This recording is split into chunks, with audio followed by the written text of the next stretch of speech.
to the Omega Podcast. Welcome to the Omega Expert Chat with Landon Campbell, the Chicago General Manager of Drive Capital and host of the top business podcast in their 20s, and TEDx speaker. Landon, we're so glad to have you here. Thank you, Keenan. Excited to be here. Happy Saturday. Yeah, happy Saturday.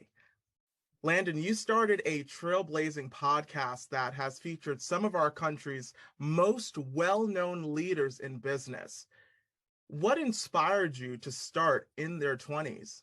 Yeah, thank you. And I'll even add world's most, famous leaders, because we had a prime minister from Haiti on the podcast a few months ago. So for background, I graduated from DePaul University in Chicago in 2020. So that was, the pandemic year when everything was ending, or we felt like the world was ending, I should say. We were in class for a little bit, and then we went to the home for remote, and then businesses shut down, and my friends were losing their job offers. It was a really crazy time. So just after seeing all that sadness, I decided to build a platform to empower my peers. And the best way that I felt I could do that was by interviewing current successful people about what they did in their 20s, a time when they probably didn't have things figured out, a time when they had to deal with some sort of uncertainty, a time when they had to push through to really create a strong and successful life for themselves. Because, life is not always so clear. And that's a message that I really try and share with my listeners and viewers. So we started with our professors and people that my co-host and I worked with, and then it quickly expanded to some really recognizable names. That's incredible. I know for me, I was listening to some of the entrepreneurs and founders that you've recently spoke with, and I was just so inspired by the conversations that you were having, how you were really touching upon the key steps to starting a strong and successful business, which often many founders and entrepreneurs don't even take the time to assess. As you had those conversations with those entrepreneurs and leaders, what was one particular piece of advice that was shared with you that really resonated with you till today? Well, on the subject of starting something, like starting a business or an entrepreneurial journey, a lot of people at times don't start based off of these ideas that they have because they're scared they're going to fail. So that's something that I've heard a lot of people on my podcast mention. You cannot fear failure. If you don't start a project or a company, or at least try something because you're scared, then you've ultimately already failed. So understand that not every project you start will become a unicorn, the big thing that changes the world. That's just reality. But you can learn so much from the lessons of failure that you can also learn from the lessons of winning. So I think that's really an important thing to recognize, where thinking about my own life, in their 20s was not the first thing I've ever started. It was maybe, I don't even know the number, maybe like 8 or 9 of things that I've started.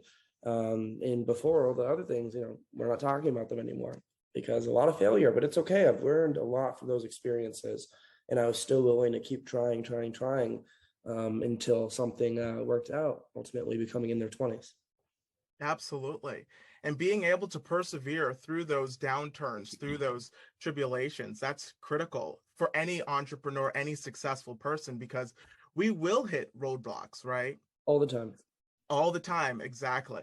And it's important to really assess new avenues, to be innovative, and to also pivot. It's okay if you realize that something that you're working on isn't going in the direction that you had wanted it to originally go in. It's good to understand that that's part of the learning process. Exactly.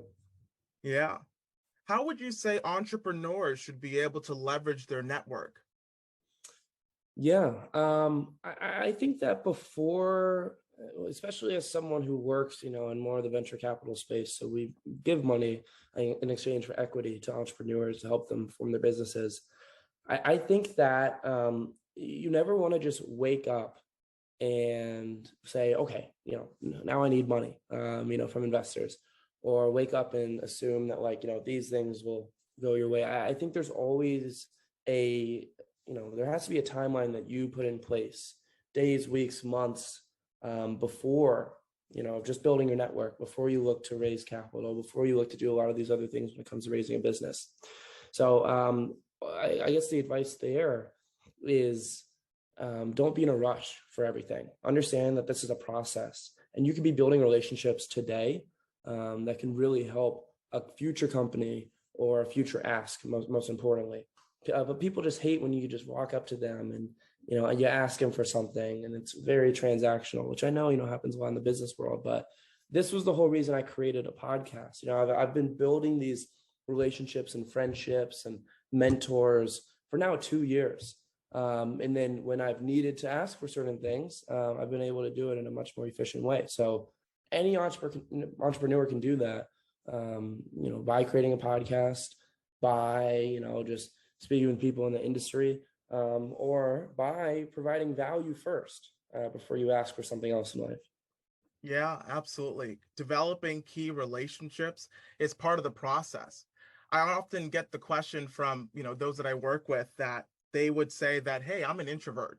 I struggle with socializing in group settings, or for instance, if I'm interested in, needing something particularly for my business, I have hesitancy in asking. And it kind of goes back to what you shared earlier with kind of getting over that hurdle of fear.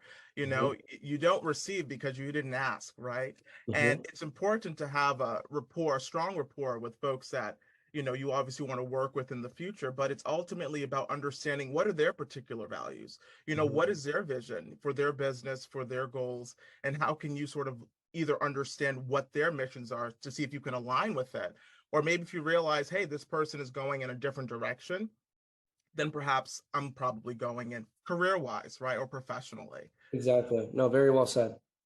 So learning how to navigate that, that's definitely something I noticed to be not easy for some, but for someone, who's starting in their 20s, or, early founders that might be hesitant to start networking, where should they start? Who should they perhaps start having these initial conversations with? Yeah. So just first get a better understanding of like what area you're building in or what area you want to break into, whether it's VC, media, tech, wherever it is, like really know the field. But then within that, you need to really know about the players in said field. And you could use resources like, of course, articles, but then also LinkedIn just to see, okay, who are the top people in this field? But not only do you want to find ways to get to the top people, you also want to be able to talk to people who are like maybe 2 or 3 years older than you and who've been in that space and are currently doing well in that space. Because I think, yes, always great to go again for the people who have been there for a while, but you also want the perspective of the newer people. So yes, I'll use my example with venture capital. I both went after, top venture capitalists to hear about how they've continued to be successful in this field for a long time, but also building so many tight relationships with people 2 to 3 years older than me. Not the one, I mean, I guess one way to say it could be like, the ones that you want their job, but more importantly, again, like we can always all win. So just go for those people who are 2 to 3 years older than you in a position that, yes, you could see yourself being in. And those are both two types of people that would be really great people to get perspective from. Yeah, seeking mentorship from folks that are older than you is, I think, in my opinion, the first step to really being a successful entrepreneur, because you're recognizing that you don't know it all, right? And you Yeah. need guidance in order to successfully accomplish what you set out to do. Mhm. What is your outlook on fostering a culture of inclusivity? As you probably have spoken to a recent podcast member about, they're developing their business, but it sometimes might be challenging to develop a culture as well because you're so focused on your baby, right? Your business, your startup. And oftentimes founders later on realize that they should have been developing a culture, right? Of people that are going to be aligned with the mission or vision of the organization. Yeah. What are some of the, initial steps or maybe some advice that you've received on developing, cultures of inclusivity, developing strong brands earlier on? Yeah, there are a few ways that you can do this. I think that the best leaders, first off, are always the last ones in the room to speak. So always put your people before yourself, and that includes your customers as well. But most importantly, again, like your employees too, and your team members. And then there's a mentality that I also have really taken. It's already existed, but I mean, I kind of try and brand it as my own, which is building in public. So building in public in tech, means just being vocal about your experiences, like what's happening underneath the hood. But I think that that's also a trait that you can have, as a leader as well. Building in public to me also means like being transparent with your workforce, understanding that you're not going to be perfect, with everything and know everything. But you need to be, vocal about letting people know that. So just being very transparent and open and honest, I think, are really recipes that can help, or ingredients that can build a great recipe of culture.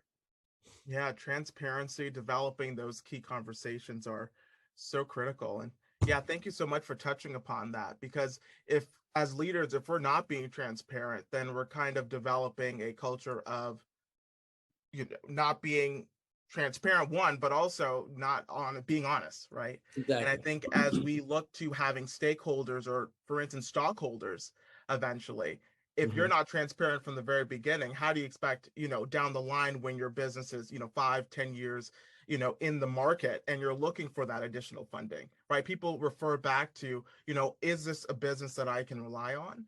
Do they have trust and integrity in the marketplace? And do I want to engage with what they're currently working on, right?